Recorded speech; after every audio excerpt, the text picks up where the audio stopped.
할렐루야. 제가 아프고 또 추수감사절로 인해서 요한복음 말씀을 건너뛰었습니다. 근데 이제 오늘부터 다시 이제 말씀을 함께 나누고자 합니다. 지난 시간에는 예수 그리스도는 만물의 으뜸이 되시며 영원하신 하나님이시며 세례 요한과 본서의 저자 사도 요한에 대해서 말씀을 드린 바 있습니다. 이제 세례 요한은 백성들로부터 광범위한 지지를 얻고 있었고, 요한이 하나님께로부터 온 사람인 걸 의심하지 않았습니다. 구약에서 예언된 말씀대로 메시아라 해도 의심하지 않을 정도로, 또 그리스도냐 엘리야냐라고 묻는 사람들에게 단호하게 아니다, 나는 그리스도도 엘리야도 아니다고 이 세례 요한은 강력하게 부인을 했습니다. 자신은 이사야가 예언한 광야에서 외치는 자의 소리로서 메시아의 길을 예비한 사명을 맡았으며, 뒤에 오시는 이에, 내 뒤에 바로 오시는 이를 말해요. 그분의 신들매 풀기도 내가 감당하지 못할 만큼 나는 비천한 자다라고 자신을 이렇게 소개합니다. 세례 요한은 정의롭고 신실한 모든 세대의 그 사역자와 성도들에게 있어 참으로 기감이 드는 그런 인물입니다. 우리 성도는 언제든지 분량밖의 자랑을 삼가해야 합니다. 이 세례 요한을 본받아 우리도 지나친 자랑은 삼가해야 될 줄 믿습니다. 세례 요한은 자기 관리를 참 잘하고 있는 그 모습을 우리가 오늘 이제 이 말씀을 통해서도 볼 수가 있습니다. 우리는 그걸 배워야 되겠죠. 아멘. 자신이 일약 스타덤에 오를 수도 있는 기회도 있었지만, 그냥 메시아로 이장을 한다 해도 믿을 만한 사람들이 그 당시에 다 전부 믿을 만한 그런 상황이었습니다. 그럼에도 모든 유혹을 다 물리치고 자기 분량에만 충실했던 그런 사람이기 때문에 귀하다라고 우리가 말할 수 있습니다. 피조물에게는 각자의 위치와 역할이 있기 때문에 이 일에 충실하도록 힘을 써야 합니다. 얼룩말이나 노루가 사자처럼 행세한다고 정말 사자가 되는 것은 아니듯이, 인간이 자신을 우상화하고 신격화한다 해서 정말 신이 되는 것입니까? 그것도 아닙니다. 1장 19절로 20절 말씀을 보면 성경 이와 같이 세례 요한을 통해 우리로 하여금 배우게 합니다. 성령이 우리에게 분량밖의 자랑을 하지 말라고 하는 것은, 왜냐하면 이 죄에 빠질 가능성이 그만큼 높다는 것을 일깨워주고 있는 거예요. 한순간에 뭐든지 죄를 범하든 내가 어떤 죄를 범하든 간에 한순간이지, 그렇죠? 한순간에 범하는 거예요. 그래서 누구든지 하나님께서 명하신 경계를, 그 경계를 넘어서는 것은 불법이 될 뿐 아니라 자신과 이웃과 사이에 해를 끼친다는 사실을 또 잊어서는 안 될 것입니다. 우리는 그 어느 때이든지 내가 죄에서 구원받아 하나님의 은혜로 살게 되었음을 항상 명심하고 또 겸손하게 처신을 해야 합니다. 그 말씀이 바로 앞에서 말씀하신 대로 주신 분량대로 충성합시다. 그와 같이 하라는 말씀입니다. 우리 성도가 무엇을 가져야 할 것인가? 성도들에게는 믿음의 소신이 있어야 합니다. 1장 22절 말씀을 참고해 보세요. 믿음의 소신이 있어야만 합니다. 뭐라고 했습니까? 또 말하되 누구냐? 우리를 보낸 이들에게 대답하게 하라. 너는 내게 대하여 무엇이라 하느냐.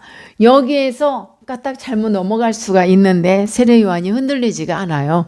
그래서 우리가 이 말씀 참고하면서 믿음의 소신, 나의 그 자랑의 분량 이런 것들을 주의하라는 말씀입니다. 또한 하나님의 일꾼은 자기의 할 일을 분명하게 인식하고 늘 인식하고 있어야 돼요. 그것을 인식하고 또 23절에 보면은 세례 요한이 제사장들과 레위인들에게 자신이 누구며 자기의 역할이 뭐냐. 내 역할은 주의 길을 곧게 하고 광야에서 외치는 자의 소리라고 정확하게 답을 해요. 나는 이런 자야. 하나님이 나를 이렇게 보내셨고 나의 뒤에 오시는 분을 위해서 그분을 위한 주의 길을 예비하는 자고 광야에서 외치는 자다라고 세례 요한이 이렇게 강력하게 확실하게 답을 하고 있습니다. 예수님께서 세례 요한에게 세례를 받으시고 자, 마태복음 3장과 4장의 말씀을 또 이렇게 보면요.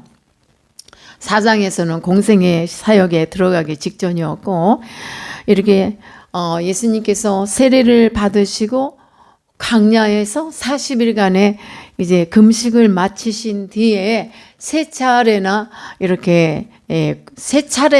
이 사탄을 통해서 시험을 받으셨지만 성령의 능력으로 인하여 그 모든 것을 다 이기신 후 그 직후에 바로 이제 마태복음 4장에 보면은 예수님의 공생애가 사역에 들어가기 직전에 있습니다.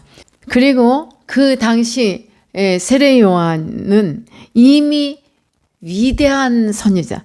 이 위대하다는 말은 예수님을 말씀을 드릴 때 위에는 잘 쓰지 않는 단어인데 그런데 세례 요한은 위대하리만큼 이렇게 그런 추종을 받는 자였어요. 그래서 그 당시에도 이미 위대한 선지자로서 메시아의 길을 예비하며 회개의 세례를 선포함으로써 명실상부한 이스라엘 최고의 선지자요 지도자로서 추앙을 받고 있었습니다. 이런 분위기에서 가장 큰 위협을 느낀 자들은 누굴까요? 종교 지도자들이죠. 그룹의 그런 종교 지도자들 그런 그룹들이었고요. 또 이스라엘 백성들은 자신들의 죄를 회개할 목적과 갈망하는 심령 상태로 참 지도자인 세례 요한을 찾았음에 반해 또 이들 종교 지도자들은 거짓 증거를 찾기 위한 가증스러운 목적으로 회개의 복음이 선포되고 거짓 증거를 찾기 위한 그런 목적으로 찾았지만 이 백성들은 회개의 복음이 선포되었던 그 요한의 그 요단의 나루터는 요단강 세례 요한이 세례를 베풀던 그런 장소예요. 그곳을 찾아왔다는 것입니다. 이 백성들은 그들이 진정으로 이와 같이 찾아왔고 구약에서 말하는 최고 선지자요 메시아의 길을 예비한 위대한 세례 요한의 행정을 통해서 참 전도자의 올바른 태도를 오늘 우리가 저와 여러분이 함께 배우기를 원합니다.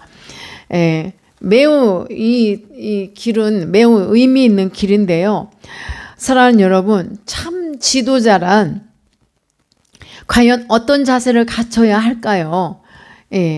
20절의 말씀을 참고하면 참 진리 대신 그리스도만을 높이 드러내고 영화롭게 해야 합니다. 이 당시는 메시아 대망 사상이 팽배해 있을 때였어요. 그런 상황이었는데 네가 누구냐? 이런 상황에서 네가 누구냐? 너 누구지? 라고 물었을 때 내가 메시아야 라고 이렇게 답을 해도 누가 아무렇지도 않게 받아들일 그런 상황이란 말이에요. 와, 그런 상황이라면은 이 사람들이 어떻게 되죠? 그래, 나 메시아야. 지금 많잖아요. 막 여기도 하나님, 저기도 하나님. 그런데 말라기 선지자 이후 400여 년 동안이나 선지자가 단절되었던 그런 상황에서 등장한 세례 요한이에요. 대단한 느낌들을 가졌던 거예요. 이스라엘 백성들 사이에서 거의 메시아로 여겨지고 있었습니다. 이런 상황에서 400년 후에 이렇게 그렇게 자신을 메시아로 여기는 자들도 상당히 있었음에도 불구하고 단호하게 자신은 구약이 예언한 그 선지자 신명기 18장 15절에서 말씀하는 내 하나님 여호와께서 너희 가운데 내 형제 중에서 너를 위하여 나와 같은 선지자 하나를 일으키시리라. 너희는 그의 말을 들을지어다. 자, 이 말씀이에요. 이와 같은 고백을 하면서 나 자신은 미천한 자로 자처하며 오직 그리스도께만 영광과 존귀를 올려드릴 그런 귀한 선지자라고 우리가 말할 수 있는 것입니다. 두 번째 참 지도자란 자신의 사명을 충실하게 감당해야 합니다.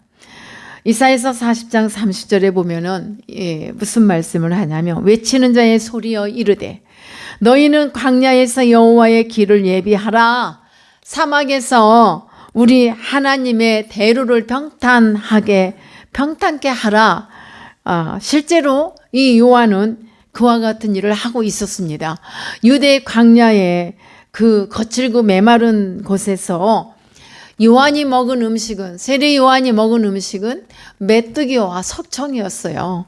그것을 먹으며 낙타 털옷을 입고 오직 회개의 복음만을 선포했습니다. 누가 좋은 말, 귓속에서 달콤한 말 하는 거 하기가 쉽지. 회개하라, 회개해, 죄가 있으니까 회개하라는 말, 이렇게 날마다 그 말씀을 선포하는 게 쉬웠겠습니까? 그러나 세례 요한은 세상의 모든 부귀와 영화와 종기를 저버린 채 오직 갈 바를 알지 못하고 유리하며 방황하던 불쌍한 심령들을 향해서 참 전도자로서의 사명을 잘 감당했습니다. 이 세례 요한 같은 전도자의 모습은 지나치리만큼 귀감이 됩니다. 많은 이들에게 존경을 받으면서 메시아로 칭송받을 만한 그러한 상황에서 단호하게 자신의 존재를 확실하게 그 누구 앞에서도 말하면서 나는 다만 하나님께서 부르신 소명만을 갖고 살았던 세례 요한임을 본인이 그 누구에게도 자신 있게 이렇게 드러내는 것을, 고백하는 것을 볼 수가 있었습니다. 세 번째 참 지도자는 자신을 자랑하지 않는 겸손한 자라야 합니다. 외치는 자의 소리란 23절로 27절까지 말씀인데요. 외치는 자의 소리란, 자, 여기서 어떤 특정한 이 발음을 가지고, 외치는 자의 소리란 그 어떤 특정한 발음을 가지고 이렇게 의사소통이나 분명한 음성, 그런 말이 아니라는 거예요. 그런 말이 아니라 이 말은요, 외치는 자의 소리란 무슨 뜻인지 알지 못하게 그냥 뱉어내는 무의미한 외침이란 뜻을 갖고 있습니다. 무의미하게. 세례 요한은 그가 외치는 메시지가 참된 회개의 복음 전파하는 고귀한 말씀임에도 불구하고 참 말이요, 참 말씀이요, 참 진리 되신 그리스도 앞에서는 보잘것없는 한낱 응얼거리는 외침 그 소리에 불과하다. 그 소리에 지나지 않는다는 그런 말을 지금 우리에게 고백하는 걸 볼 수가 있어요. 심지어 어느 정도 자신을 이렇게 비천한 자로 표현하냐면 주님의 신발끈을 풀기도 충분하지 못한 나는 그런 비천한 자다. 겸손의 극치를 보이는 것 같죠? 당시의 위대한 선지자로 추앙을 받고 있었음에도 불구하고 주님 앞에서 자신을 한낱 종보다 더 못한 그런 미천한 존재로 낮추면서 이렇게 하는 그 모습을 보며 우리가 참 귀하다 하는 것을 기감을 받습니다. 사랑하는 여러분, 세례 요한 같은 이런 지도자라면 이 땅에 그렇게 교주들이 많이 나타날 수 있겠어요? 네? 세례 요한만 같았다면, 아우, 보면 교주님들 참 많으셔. 뭐 하나님 뭐 아버지도 있고 엄마도 있고 뭐 이게 다 자기들이 지어내는 것. 왜 이 세상은 사이비 교주가 그리도 많습니까? 바로 자기 우월감, 교만 때문이죠. 세례 요한이니까 우리가 위대하다는 표현을 이렇게 쓰는 게 너무 기감이 되는 거야. 이 지금 대단한 추앙을 받고 지지를 얻고 있고 그러면 야 내가 얼마나 지지를 받고 있는데 하고서 나 메시아 맞아. 그래 너희들이 추앙하고 있는 그가 바로 나야. 이렇게 할 만한데도 그러지 않았다는 게 참 우리에게 큰 교훈을 주고 있습니다. 네 번째로 참 지도자라면 회개의 복음을 선포해야 합니다. 회개의 복음을 선포해야만 합니다. 참으로 이 세례 요한은 세례를 베풀면서 너희의 죄를 회개해야 된다. 내 뒤에 오시는 이는 나는 물론 너희들에게 세례를 주지만 이렇게 이제 너희에게는 놀라운 하나님을 만나는 그 성령의 역사가 있을 것을 늘 선포합니다. 세례 요한의 중책이 바로 예수 그리스도의 길을 예비하는 것, 그의 복음이란 예수 그리스도의 구속 사역을 위해서 무심령들의 죄를 지적하고 그냥 뭐 얼마나 정의로운지 몰라요. 죄를 지적하면서 회개를 촉구함으로써 이스라엘 백성들이 주님을 영접할 수 있도록 준비시키는 거예요. 예수님 오시기 직전에 회개하라 하고서 죄들을 지적하면서 이렇게 준비를 시키는 거예요. 그러면서 주님을 영접할 수 있도록 준비시키는 그런 의미를 가지고 이 말씀을 선포했습니다. 마태복음 3장 11절에 보면 나는 너희로 회개하게 하기 위하여 물로 세례를 베풀거니와 내 뒤에 오시는 이는 나보다 능력이 많으시니 나는 그의 신을 들기도 감당하지 못하겠노라. 그는 성령과 불로 너희에게 세례를 베푸실 것이요. 나는 너희에게 회개하라 하고서 물로 세례를 주지만 내 뒤에 오시는 이는 성령과 불로 너희들에게 세례를 줄 것이라고 이렇게 말씀을 전합니다. 진정한 전도자로서 죄인들의 죄를 지적하고 회개를 촉구하는 데 있음을 우리에게 이렇게 확실하게 말씀으로 보여주었습니다. 사실요, 죄가 있으면 너무 그냥 높은 위치에 있는 그런 직이나 어떤 보위에 있는 사람들은 죄가 있음에도 말을 못해. 눈치 보느냐고. 근데 세례 요한은 그러지 않았어요. 그러니까 헤로드 왕 앞에서도 그렇게 죄를 지적하고 강력한 그런 선지자였습니다. 그렇다면 진실로 전도자의 복음 사역에 있어서 가장 우선되어야 할 것은 무엇이겠어요? 죄가 있으면 그것은 죄야. 그게 진정한 사랑이에요. 죄가 있는데 무조건 허물만 덮어주는 것이 진정한 사랑은 아니죠. 때문에 우리가 문제를 지적도 해주고 죄를 깨닫게도 하고 우리가 자녀를 키울 때도 그렇잖아요. 미워서가 아니라 죄된 길로 계속 가게 하는 것은 우리가 직무유기같이 잘못된 삶으로 그들을 훈육하는 거기 때문에 죄를 깨닫게 하는 거. 세례 요한이 그렇게 했단 말이에요. 너희 백성을 내가 사랑하기 때문에 죄를 지적하고 죄를 회개하라고 이렇게 말한다는 거죠. 광야 같은 세상에서 힘들지만 불신 세상에서 참 회개의 복음을 외치는 이와 같은 세례 요한과 같은 신실한 이런 전도자를 우리도 그렇게 그와 같은 전도자가 될 수 있도록 함께 회개하며 또 회개를 촉구도 하며 기도해야 될 줄 믿습니다. 29절에 보면 세상 죄를 지고 가는 하나님의 어린 양, 예수 그리스도를 하나님의 어린 양이라고 표현을 했는데요. 이사야서 53장 7절에 보면 이사야 선지자가 그렇게 말해요. 장차 세상에 오셔서 고난받으실 종 메시아를 뭐라고 하냐면 고난받는 어린 양이라고 이렇게 비유를 했어요. 이사야 선지자가. 이 말씀의 의미는 뭐냐면 세상 죄를 지고 가는 어린 양이라는 뜻은요. 예수 그리스도의 성육신 목적을 분명하게 지금 보여준 말씀이에요. 우리의 주인 되신 예수님을 이사야 선지자의 예언대로 십자가를 지시고 고귀한 그 살이 찢기고 피를 흘리고 이와 같이 많은 상처와 고난 속에서 우리 주님이 나와 같은 죄인들을 그 죄를 대속해 주시기 위해서 그 길을 가셨단 말입니다. 하나님의 어린 양, 외롭게 고독하게 이렇게 고난의 피를 흘리시면서 가셨습니다.